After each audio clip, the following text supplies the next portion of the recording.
Ya, pemirsa, terima kasih masih bersama Serambi Islami, semua ada di sini dan kita akan sudah sampai di sesi hikmah pagi ya. Hari ini kita akan berbincang tentang satu hal yang menarik sekali karena kita akan berbincang tentang karomah versus sihir. Seperti apa dan bagaimana? Yuk kita langsung undang saja. Saya Muhammad Fatur Rahman yang merupakan pimpinan Al-Idrisiyah. Silahkan, Mangga, silahkan. Sehat? Assalamualaikum. Waalaikumsalam warahmatullahi wabarakatuh. Mangga cali wilujeng sumping. Baik, sehat ya saya? Alhamdulillah. Alhamdulillahirabbil alamin. Dan pemirsa, kami masih ditemani oleh tamu-tamu istimewa saya dari Jamaah Pondok Pesantren Al-Idrisiyah Pusat yang berada di Tasikmalaya. Terima kasih Ayahanda masih berada di sini ya. Yuk kita kuat-kuatin supaya nggak ngantuk nih. Saya tahu ini perjuangan berat ya untuk tiba di sini jam 4 pagi tadi ya. Alhamdulillah, terima kasih. Baik pemirsa, hari ini kita akan berbincang tentang sihir, karomah versus sihir. Seperti apa dan bagaimana sebetulnya? Langsung saja saya akan menjelaskannya. Silakan. Baik. Assalamualaikum warahmatullahi wabarakatuh. Waalaikumsalam warahmatullahi wabarakatuh. Alhamdulillahirabbil alamin. Wal aqibatu lil muttaqin wala udwana illa 'alal zalimin. Asyhadu an la ilaha illallah wa asyhadu anna sayyidana Muhammadan abduhu wa rasuluh alladzi la nabiyya ba'dah, amma ba'd. Jamaah sekalian beserta pemirsa TVRI dimanapun berada, kita akan mengupas dengan satu tema atau judul kajian di pagi hari ini, karomah versus sihir. Al-Quran sudah menyebutkan, a'udzubillahi minasyaitonir rajim, wa kadzalika ja'alna likulli nabiyyin aduwwa syayatinil insi wal jinni.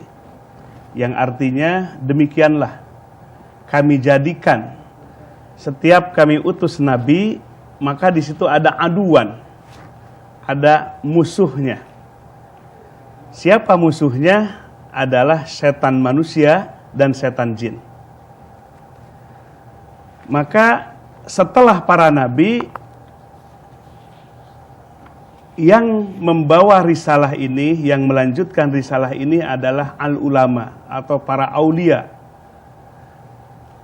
Jadi tidak terputus, di mana setiap zaman sebagai bentuk karunia Allah ada orang-orang yang menyampaikan agama Allah. Untuk memperkuat para nabi, maka Allah berikan mukjizat. Sebab tadi ketika nabi dihadirkan pada satu kaumnya, maka di situ sudah ada musuhnya, baik musuh dari setan manusia maupun setan jin. Nah, untuk mengelabui setan jin dan setan manusia ini, maka ada kekuatan yang namanya sihir. Sebab sihir itu adalah membalik-balikan fakta, ya, supaya yang hak itu menjadi kelihatan batil. Yang batil menjadi kelihatan hak. Itulah pekerjaan iblis. Ya. Nah, maka setelah para nabi, kemudian dilanjutkan figur-figur pembawa risalah ini adalah al-ulama atau para aulia Allah. Maka tentu sebagai pewarisnya, para ulama atau para wali Allah pun akan menghadapi tantangan musuh yang sama. Ya. Dari setan manusia maupun setan jin. Nah, maka para aulia atau para wali-wali Allah atau al-ulama ini Allah pun berikan kekuatan, berikan pertolongan, apalah yang disebut dengan karomah. Karomah artinya kemuliaan yang Allah berikan kepada wali-walinya, kepada ulama yang menyampaikan risalah Allah untuk memperteguh, untuk memberikan kekuatan pertolongan sekaligus menjadi fakta bahwa mereka adalah pembawa kebenaran. Baik, seperti tadi saya sudah sampaikan bahwasanya setan manusia, setan jin, yang namanya kata-kata setan, rasanya kita harus waspada ya, walaupun berasal datang dari mana. Nah kemudian kaitannya dengan karomah dan sihir, sebetulnya seberapa penting kita mengantisipasi supaya setan itu tidak hadir dan mempelajari karomah dan sihir itu? Ya, Karomah itu adalah sebagai bentuk karunia dari Allah kepada wali Allah. Wali Allah itu artinya orang yang melindungi agama Allah. Orang yang menegakkan kalimat Allah dan eksis pada setiap zaman sampai hari kiamat. Sehingga ketika wali-wali Allah yang membawa agama Allah, yang melindungi agama Allah, yang membawa cahaya Allah ini sirna, maka bumi ini tidak akan berputar lagi alias kiamat. Berhenti ya? Berhenti. Ya. Nah, maka pertama yang harus kita lihat, siapa wali-wali Allah itu atau al-ulama yang melanjutkan peran para nabi. Maka sudah disebutkan di dalam Al-Quran, a'udzubillahi minasyaitonirrajim, ala inna awliya Allahi la khawfun alaihim walahum yahzanun alladzina amanu wa kanu yattaqun lahumul busyra fil hayati dunya wa fil akhirah la tabdila li kalimatillah dzalika huwal fawzul azim. Shadaqallahul azim. Di dalam ayat itu Allah menegaskan bahwa orang-orang yang melindungi agama Allah, yang dekat dengan Allah, yang menjadi kekasih Allah, tanda-tandanya, sifat atau karakteristik yang dimilikinya adalah pertama, la khaufun. Tidak diguncang hatinya dengan rasa takut dengan urusan dunia. Ya. Jadi hatinya ini tidak takut dengan dunianya. Biasa orang kalau sudah mencintai pasti dirundum dengan rasa takut. Takut hilang, takut putus. Takut pindah tangan. Takut pindah tangan. Nah, para wali Allah itu cintanya kepada Allah. Baik. Kemudian mengenali ini karomah, ini sihir gitu. Karena kadang sihir kita melihatnya ini karomah. Ini kan menjadi satu hal yang confused begitu. Iya. Untuk mengenali betul supaya tahu ini karomah. Ini betul-betul karomah dan itu betul-betul sihir begitu. Ya. Karomah itu tidak akan Allah berikan kepada sembarangan orang. Tadi bahwa karomah itu hanya diberikan kepada orang-orang yang menjadi kekasihnya, yang menjadi pelindung, yang melindungi agama Allah. Dan karomah ini tidak bisa diusahakan, ya. Ghair muktasab, tidak bisa diusahakan, ya. Maka itu murni anugerah dari Allah Subhanahu wa Ta'ala untuk memuliakan agama Allah sekaligus memuliakan orang-orang yang melindungi agama Allah Subhanahu wa Ta'ala. Memang sepintas bisa ketuker-tuker, sebab kita melihat, ya, ada satu kitab namanya kitab Jami'u Karomatil Aulia, artinya himpunan karomahnya para wali Allah, yang dikarang oleh seorang pengarang yang sangat produktif, Syekh Yusuf An-Nabhani. Di dalam kitab itu disebutkan wali-wali Allah dalam setiap zamannya, dari zaman sahabat, tabi'in, atba'u tabi'in, ya, direkam karomah-karomah yang Allah berikan kepada mereka. Kita angkat satu saja ini. Siap nih mendengarnya? Nah, kenal nggak dengan Sayyidina Umar bin Khattab radhiyallahu an? Dikirain kenal. Kenal di mana gitu. Udah tahu ini Udah berarti. tahu. Nah, tahu semua? Nah, ada satu kisah karomah yang Allah berikan kepada Umar bin Khattab radhiyallahu an ini. Beliau ketika menjabat seorang khalifah, menjadi pemimpin bagi umat Islam, bagi orang yang beriman. Bahkan yang kafir pun ada di bawah perjanjiannya. Maka beliau mendelegasikan gubernur di Mesir, namanya Amr bin As. Maka di Mesir itu terkenal makmurnya karena sebab ada sungai Nil. Sejarawan menyebut masyarakat Mesir itu sampai dinamai Ibnu Nil, anak sungai Nil. Karena perekonomiannya digerakkan lewat sungai Nil yang panjang itu. Nah, satu kisah, sungai Nil ini mendadak alias tiba-tiba ujug-ujug. Ujug-ujug. Airnya kering kerontang. Wah, bayangkan coba bagaimana kondisi masyarakat. Padahal begitu Sungai Nil ini sebagai sebab untuk beraktivitas menggerakkan ekonomi masyarakat Mesir ketika itu. Maka akhirnya masyarakat laporan kepada sang gubernur. Bagaimana ini cara mengatasinya? Ini ada yang macam-macam ini. Ya, makhluk gaib. Amr bin As pun angkat tangan. Oh, urusan ini kita serahkan saja kepada khalifah, kepada Umar bin Khattab. Maka Amr bin As mendelegasikan untuk melaporkan kejadian yang luar biasa ini. Setelah disampaikan kepada hadapan Umar bin Khattab, Umar tersenyum, lalu beliau membuat surat. Suratnya ditujukan bukan untuk kekasih. Suratnya ditujukan bukan untuk siapa-siapa, tapi surat itu ditujukan khusus kepada Sungai Nil. Aneh gak nih? Kalau sekarang ada orang bikin surat, suratnya ya diarahkan, ditujukan ke gunung, kira-kira aneh gak? Ya, akhirnya surat itu dibawa, kemudian Umar memerintahkan, nanti surat dari saya ini sampaikan ke sungai ini, lemparkan. Dibawalah. Setelah sampai, maka akhirnya disampaikan kepada gubernur, disaksikan oleh masyarakat Mesir bahwa Umar bin Khattab sebagai sang khalifah akan menyampaikan sepucuk surat. Maka disaksikan oleh semua. Di mana Sungai Nil itu dalam kondisi kering. Kerontang. Sudah tahu belum isi suratnya? Buka nggak suratnya? Ya, biar terbuka, kita lihat surat Umar bin Khattab. Di situ disebutkan min Umar bin Khattab, dari Umar bin Khattab. Bismillahirrahmanirrahim.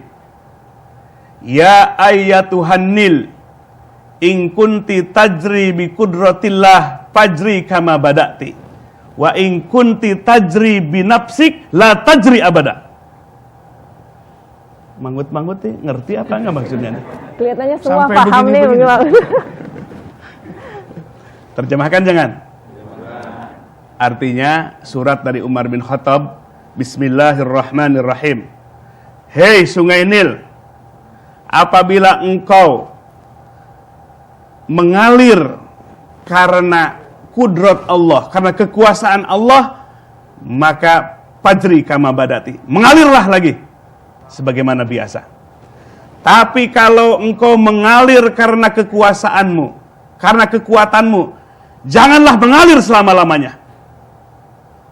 Ternyata Umar bin Khattab membangun akidah, menjelaskan akidah kepada Sungai Nil.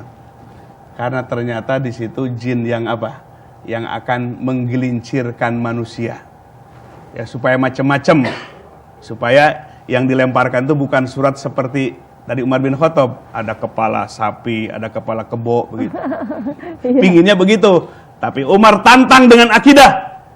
Engkau mengalir bukan karena kekuasaanmu, tapi engkau mengalir karena kekuasaan Allah Subhanahu wa taala. Iya. Surat belum selesai. Belum. Surat itu sampai langsung air mengalir kembali. Jinnya lari terbirit-birit. Hebat ya. Luar biasa. Artinya tidak semua orang bisa melakukan ini. Apakah itu yang disebut dengan karena mendapatkan karomah akhirnya bisa melakukan hal seperti itu? Nah, itulah karomah yang Allah berikan kepada Umar bin Khattab. Kisah ini ditulis dalam kitab Al-Bidayatu wan Nihayah. Betapa Allah berikan kemuliaan, memuliakan agamanya dan memuliakan orang yang mengikuti agama Allah. Nggak takut dengan ancaman, ya, tidak takut dengan ancaman-ancaman baik dari manusia maupun dari bangsa jin tadi. Iya. Kalau kita yang tidak punya kategorisasi itu, mungkin kalau mau melakukan mengirimkan surat pada dompet begitu, kemudian supaya ada isinya, nggak bisa ya, itu harus manusia khusus ya. Baik, ini luar biasa. Mudah-mudahan kita semua bisa mengakari iman kita, benteng kita ya. Itu tadi pesannya ya. Bahwa semuanya adalah atas izin Allah. Baik, kita istirahat sebentar ya Ayahanda. Pemirsa jangan kemana-mana, kami akan kembali sesaat lagi. Tetap bersama kami, tetap bersama Syekh Muhammad Fatur Rahman MAG dengan topik kita hari ini yaitu karomah versus sihir. Sekiranya kami turunkan Al-Quran ini kepada sebuah gunung, pasti kamu akan melihatnya tertunduk, terpecah belah, disebabkan takut kepada Allah.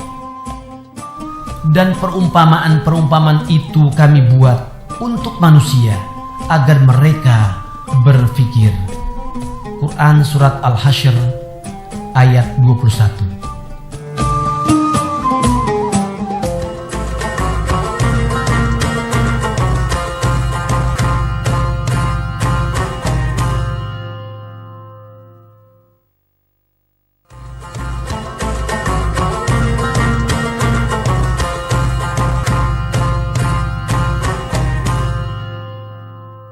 Ya, terima kasih pemirsa. Bahasan yang begitu menarik, bahwasanya kita harus mengetahui mana karomah, mana sihir, supaya memang betul-betul kita pada akidah atau keyakinan yang bulat yang memang sudah diajarkan oleh Allah dan Rasulullah Shallallahu Alaihi Wasallam. Kembali kami akan berbincang dengan Syekh Muhammad Fatur Rahman MAG. Ya. Silakan dilanjutkan. Karomah itu diberikan kepada wali-wali Allah, orang yang berusaha terlibat dengan agama Allah, melindungi agama Allah, menegakkan kalimat Allah dengan hartanya, dengan pikirannya, Jiwanya ya? jiwanya, jiwa dan raganya. Dan wali-wali Allah itu ada pada setiap zamannya. Karomah ini nggak usah dipinta-pinta, nggak usah diingin-inginkan. Sebab karomah itu adalah kemuliaan yang Allah berikan kepada orang-orang pilihan. Jadi bukan dengan proses usaha untuk mendapatkannya. Bahkan ada satu kitab yang dikarang oleh Syekh Abdullah Al-Haddad dalam kitab Adabu Sulukil Murid, disebutkan wa min aldori syai'in 'alal murid talabuhu 'alal karamah. Dari hal yang paling memadaratkan orang yang sedang belajar ibadah, belajar mengikuti bimbingan ya, di dalam agama, yaitu minta-minta, punya keinginan, punya harapan, punya cita-cita ingin dapat karomah yang dibahas ini. Jadi karomah ini jangan dijadikan tujuan, sebab karomah itu adalah murni pemberian dari Allah. Nah, justru kalau kita ibadah dengan puasa, dengan tahajud, dengan sholat duha, kita bercita-cita menjalankan itu semua supaya dapat karomah, maka itu akan memadaratkan, membinasakan bagi kita. Kenapa? Nanti ditunggu-tunggu nggak ada karomah itu, akhirnya putus asa, frustasi. Nanti sholat duhanya kok nggak kaya-kaya, sholat duhanya ditinggalin. Tahajudnya kok karomah nggak turun-turun, akhirnya sholat tahajudnya ditinggalin juga. Nah, maka karomah ini tidak boleh dicita-citakan dan tidak akan bisa diusahakan, tetapi murni ini adalah karunia dari Allah Subhanahu wa Ta'ala. Jadi berjalanlah, bekerjalah, berusaha, beribadahlah. Artinya dalam wilayah koridor kita. Karomah adalah wilayah koridornya Allah. Hak prerogatif total Allah ya. Nah, jadi jangan sampai ketukar-tukar wilayah kita dengan wilayah Allah. Iya. Dan kemudian kalau kita bicara tentang karomah, kaitannya adalah dengan anugerah atau dengan mukjizat, manusia-manusia tertentu saja yang bisa mendapatkan itu. Tetapi bagaimana ketika kelebihan tadi ya, misalkan ada, tapi saya sebelum saya tanya, saya percaya nggak dengan sixth sense atau apa, itu merupakan karomah atau bukan tuh? Apa? Panca indera ke-6 katanya. Ada dan lain sebagainya. Apakah itu sebetulnya hanya sebutan saja atau ada? Ya itu ada. Itu namanya mengolah dari sisi dari sisi ruhani manusia. Tapi sebetulnya di dalam Islam kembali ya, bahwa kemuliaan-kemuliaan yang Allah berikan, misalnya seseorang diberikan mimpi, kemudian mimpi itu terbukti, itu semua adalah sesuatu yang menjadi karunia Allah.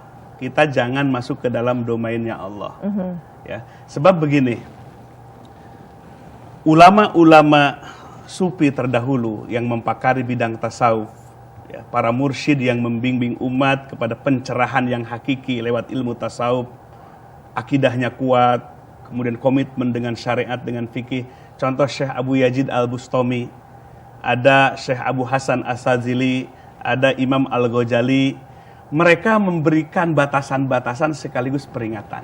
Ada satu kalimat yang penting kita jadikan catatan bersama. mereka memberikan peringatan dan batasan. Seandainya kalian melihat seseorang yatiru fil hawa, bisa terbang, kemudian yamshi alal ma, bisa jalan di atas air. Akan tetapi orang itu melanggar aturan syariat yang ditetapkan oleh Allah, fa'lam annahu syaitan. Ketahuilah orang itu bukan wali, bukan karomah yang didapatkannya, itulah setan yang menjelma menjadi manusia untuk menipu manusia. Itu hanya ada di film-film ya, dan itu pun rekayasa manusia begitu. Jadi pada kenyataannya nggak ada. Tetapi sebetulnya apa yang diajarkan Rasulullah sehingga ada beberapa dari bagian manusia itu mampu memiliki skill-skill khusus yang di luar logika manusia. Ya, sebetulnya kalau batin kita diolah, maka kemampuan membaca yang gaib, ya, membaca hal yang metafisik, itu karena kekuatan rohani bisa dilakukan. Tetapi kalau tidak dalam bimbingan Islam, kan di alam gaib, di alam rohani itu banyak, jin banyak, ada yang mukmin, ada yang kafir. Tidak setiap masuk ke wilayah gaib itu adalah kebenaran atau hak. Jadi kalau hanya mengelola batin kita sampai bisa mendapatkan hal-hal seperti itu tidak jaminan. Dan itu bukan menjadi ukuran parameter kebenaran. Sebetulnya tidak diajarkan Rasulullah untuk itu ya? Rasul nggak mengajarkan seperti itu. Ya, contoh misalnya, Rasul menyatakan bahwa kita harus berhati-hati. Ittaqu firasatal mu'minin, fa innahu yanzuru binurillah.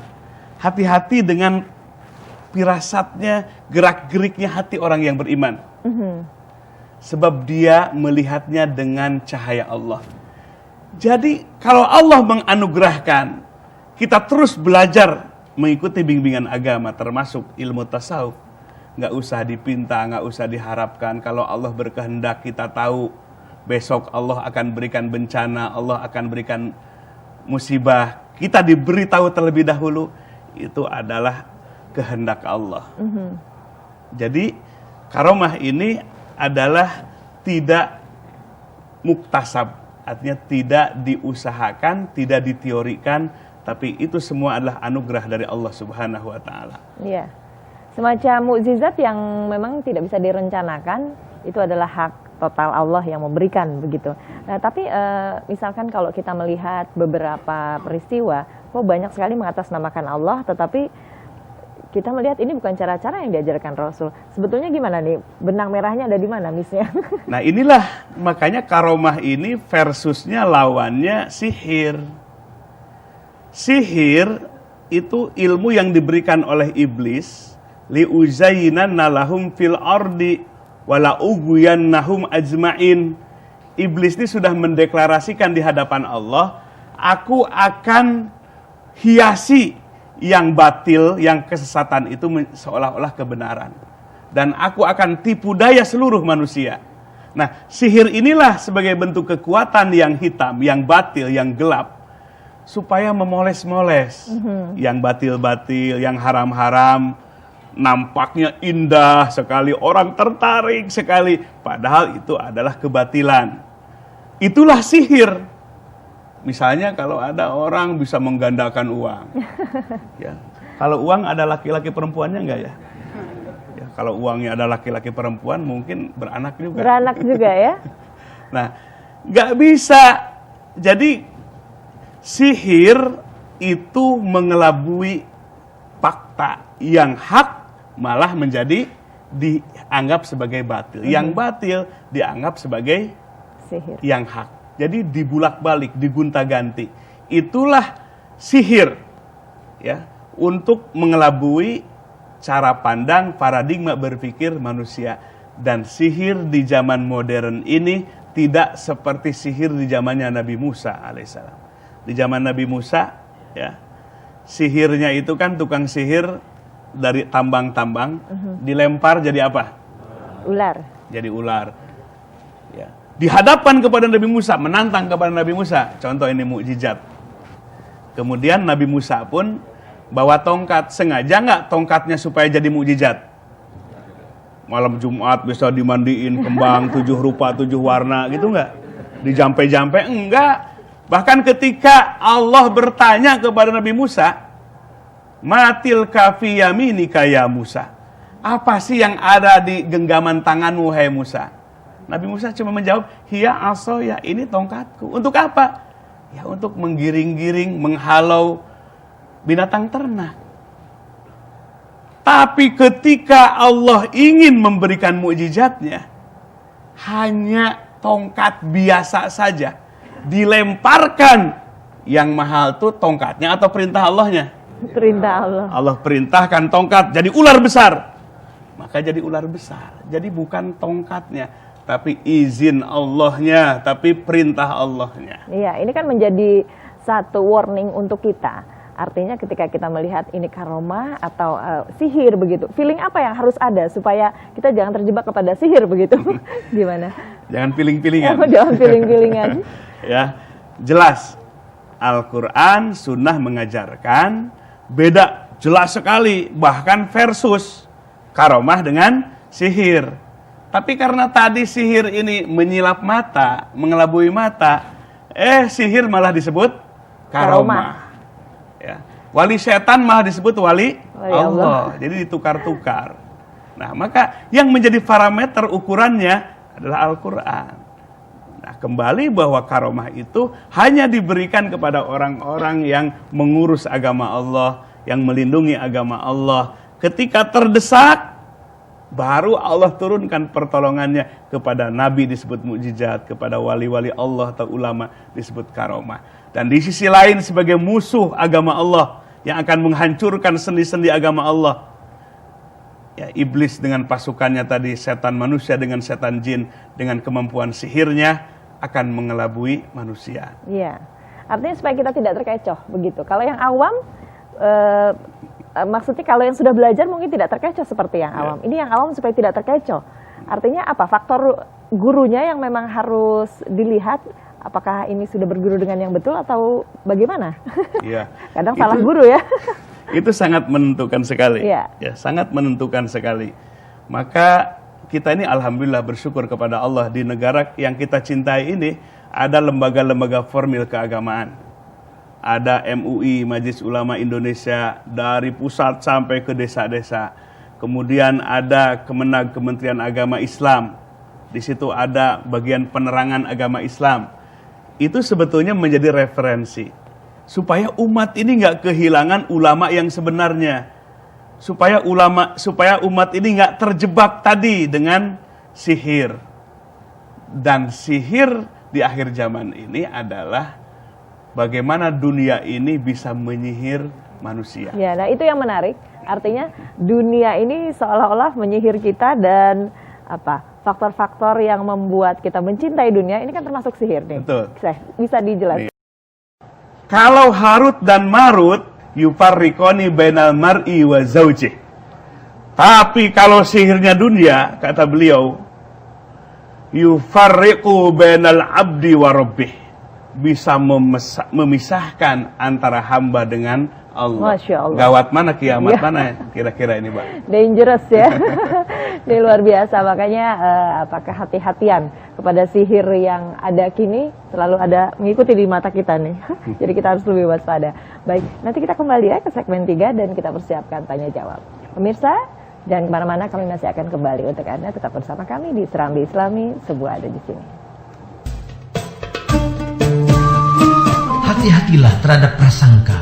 Sesungguhnya prasangka adalah omongan paling dusta. Hadis riwayat Bukhari.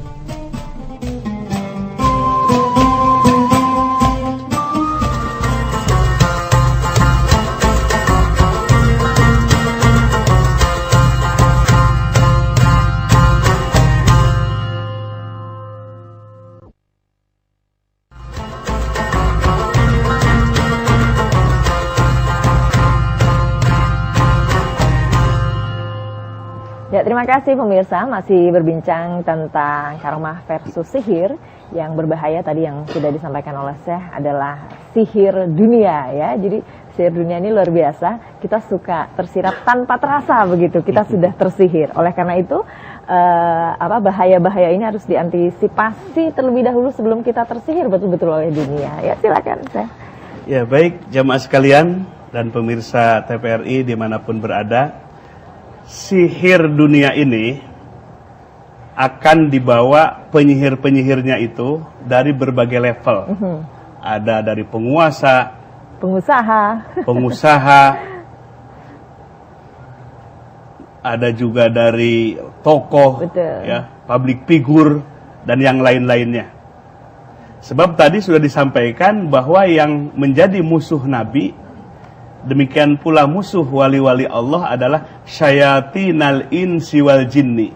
Jadi jin dan manusia yang sudah menjadi setan, yang menebarkan kebatilan.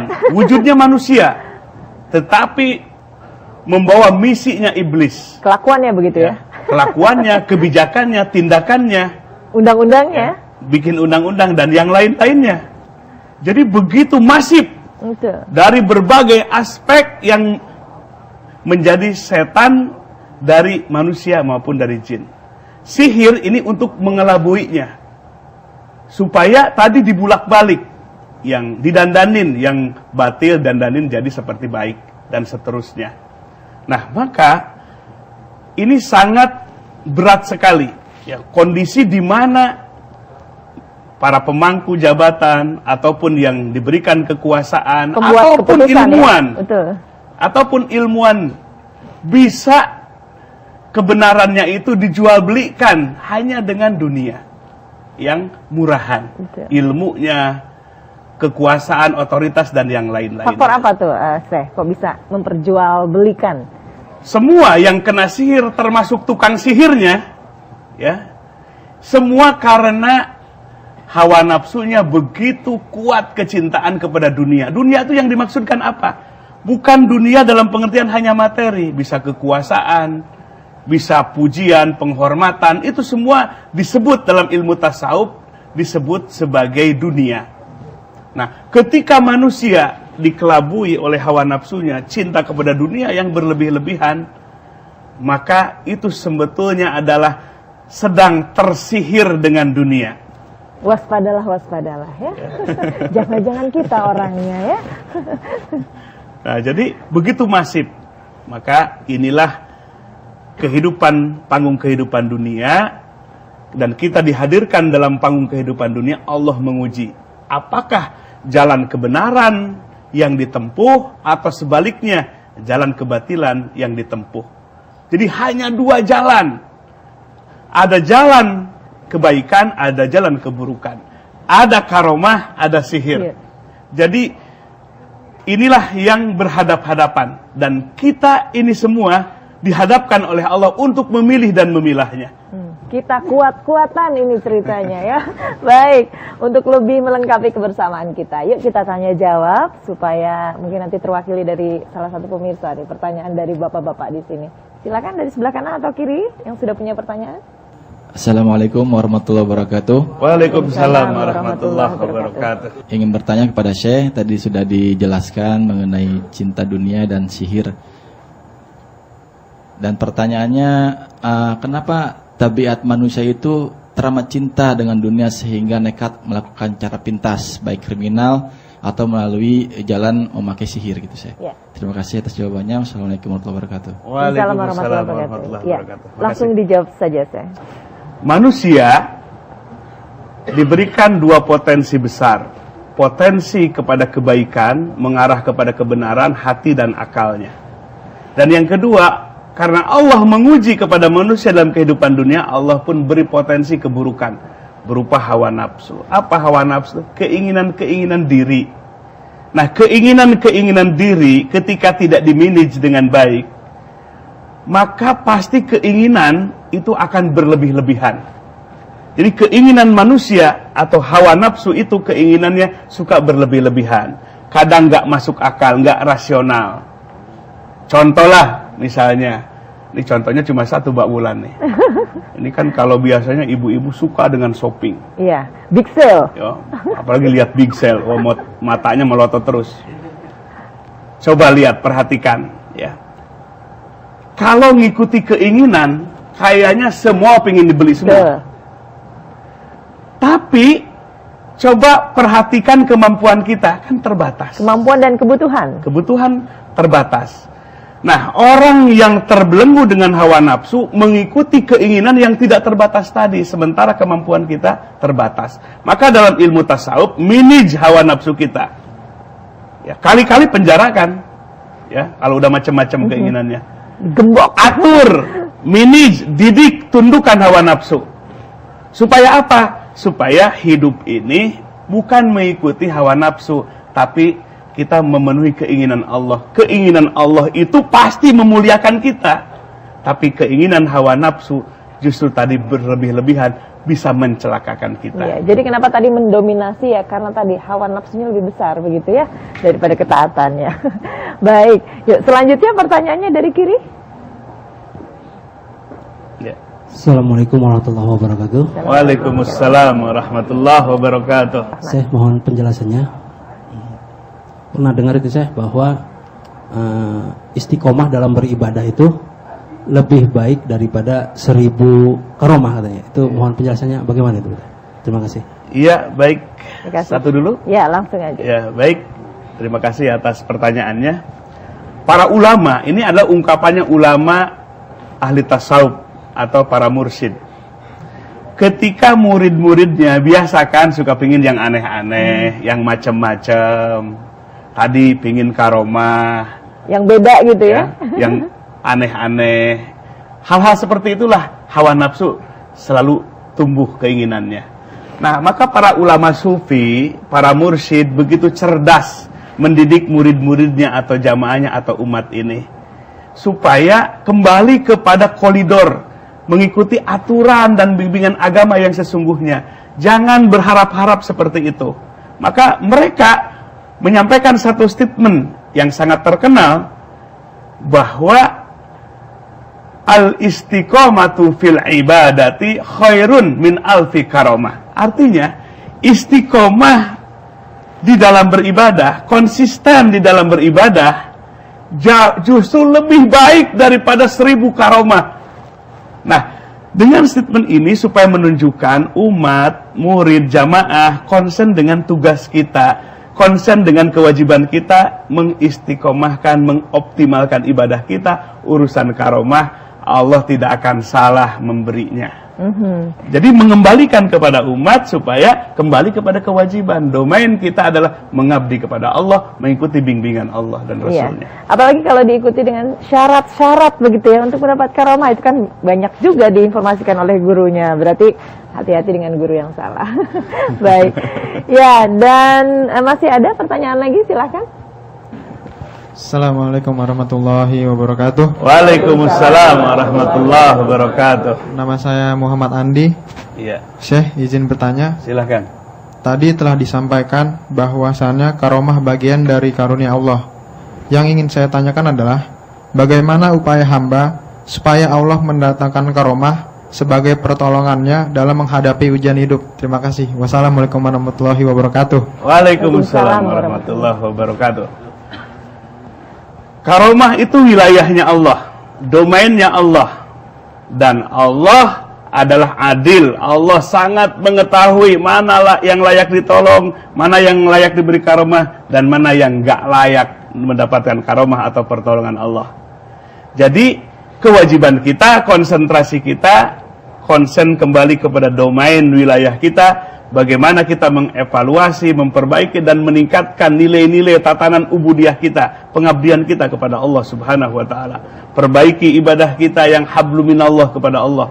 Perbaiki ibadah kita yang hablu minan nas. Mungkin saudara kita tersakiti oleh mulut kita. Kita perbaiki, jangan sampai lisan kita dilepas begitu saja, bisa menimbulkan konflik dan yang lain-lainnya. Ini semua menjadi domain atau ranahnya kita.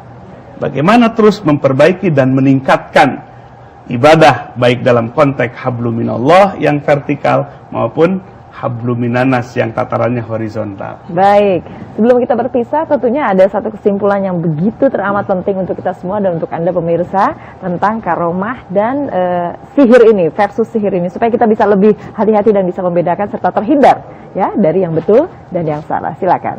Ya, baik, ini jamaah sekalian beserta pemirsa TPRI dimanapun berada, karena ini versus ya, berarti kehidupan ini harus berhati-hati, saling berlawan-lawanan. Ada para nabi, ada musuhnya. Ada para ulama, para wali Allah, demikian pula dengan musuhnya. Yang ini diberikan kekuatan, ini pun kekuatan.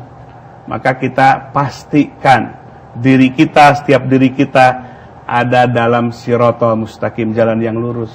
Jalan yang lurus itu surah Al-Fatihah mengajarkan siratal ladzina an'amta alaihim, jalannya para nabi, jalannya orang-orang yang siddiqin, syuhada dan solehin. Pastikan diri kita, keluarga kita, saudara kita ada dalam jalan yang lurus ini. Pastikan kalau kita berada dalam jalan yang lurus, mengabdi kepada Allah dengan jalan yang ditetapkan oleh Allah. Jangan sampai beribadah menggunakan cara-cara dan jalan sendiri, tapi menggunakanlah aturan-aturan Allah. Dan aturan inilah karunia yang sempurna yang Allah hadirkan dalam kehidupan ini. Maka kita akan mendapatkan kemuliaan-kemuliaan di sisi Allah. Volume karomah itu akan berbeda-beda satu orang dengan yang lainnya. Yang pasti ketika kita istiqomah, tegak lurus di dalam meniti jalan Allah, kita bersabar menjalaninya, karomah itu Allah datangkan. Kalau sudah mepet, kalau kita sudah berada di pojok, nggak ada kekuatan dan kekuasaan lagi, Allah pun tidak akan mengabaikan, membiarkan hamba-hamba yang dikehendakinya. Subhanallah. Dan itu akan dirasakan, dan raihlah kemuliaan itu. Dan yang kedua, bahwa sihir itu musuh Allah dan agama Allah itu tidak akan pernah sirna pula. Maka berhati-hatilah dengan tipuannya, dengan sihirnya yang mematikan, yang membahayakan kehidupan dunia dan akhirat kita. Iya. Insya Allah mudah-mudahan kita semua terus berusaha dengan mengetahui karomah dan sihir ini agar bisa betul-betul menjadi manusia yang mulia di hadapan Allah Subhanahu wa taala. Amin ya rabbal alamin.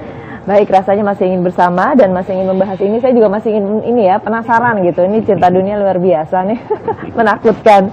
Baik, saya terima kasih. Ya. Dan mudah-mudahan kita ketemu lagi juga Allah. Bapak-bapak, ayahanda, terima kasih. Insya Allah jangan bosan main kesini lagi ya. Baik, pemirsa, demikianlah pertemuan kita tentang topik kita hari ini, yaitu karomah versus sihir. Mudah-mudahan apa yang sudah tadi diberikan gambaran penjelasan oleh Syekh bisa membuat kita membedakan mana yang salah, mana yang betul, sehingga kita ada di jalan Shiratal Mustaqim. Kami seluruh kerabat kerja petugas mengucapkan terima kasih atas perhatian Anda. Insya Allah pekan depan kita bisa berjumpa kembali. Dan pertemuan kita akan ditutup dengan doa. Silakan. Jamaah sekalian, beserta pemirsa TPRI dimanapun berada, di penghujung acara ini kita bermunajat kepada Allah. Hudurul qalbi ma'allah, hadirkannya hati beserta Allah. Rasakan Allah, Allahu hadiri, Allah selalu hadir kapanpun dan dimanapun kita berada. Allah huwa syahidi, Allah selalu menyaksi atas tindakan-tindakan kita, bahkan yang terbersit di dalam hati kita. Jaga seluruh panca indera kita, kecuali difungsikan untuk ketaatan dan ketakwaan kepada Allah. Maka kita panjatkan doa-doa terbaik kita di penghujung majelis ilmu ini. Maka Allah akan dengar permohonan-permohonan kita semua. Allahumma salli ala Sayyidina wa Habibina wa Syafi'ina wa Maulana Muhammad wa sallim wa radiyallahu tabaraka wa ta'ala an kulli sahabati Rasulillahi ajma'in. Amin ya Allah ya Rabbal Alamin. Allahumma ja'alna hadina mahdiyin gharadhalin wala mudillin barrun rahimun jawadun karim. Ya Rabb, ampuni seluruh dosa-dosa kami. Ya Rabb, bersihkan seluruh kemaksiatan-kemaksiatan kami. Ya Rabb, berikan petunjuk setiap langkah-langkah kami sampai kami akan kembali kepadamu ya Rabb. Allahumma ftah lana waladaina futuhal anbiya wal awliya bijudika wa karamika ya arhamar rahimin. Ya Rabb, singkapkan, bukakan mata hati kami. Ya Rabb, singkapkan penghalang mata hati kami ya Rabb. seperti terbukanya mata hati para nabi dan para wali-wali. Mata hati yang selalu melihat dengan cahayamu, hati yang selalu damai bersamamu, hati yang selalu damai bersamamu, hati yang selalu musyahadah menyaksikan atas kekuasaanmu, hati yang selalu menyaksikan atas kekuasaanmu yang engkau tunjukkan kepada kami. Rabbana hablana min azwajina wa dzurriyyatina qurrata a'yun waj'alna lil muttaqina imama. Ya Rabb, bimbing kami, keluarga kami, jadikan istri-istri kami yang solehah. Ya Rabb, jadikan anak cucu kami generasi yang beriman dan bertakwa kepadamu, yang akan menggantikan kami setelah kami kembali ke alam barzah.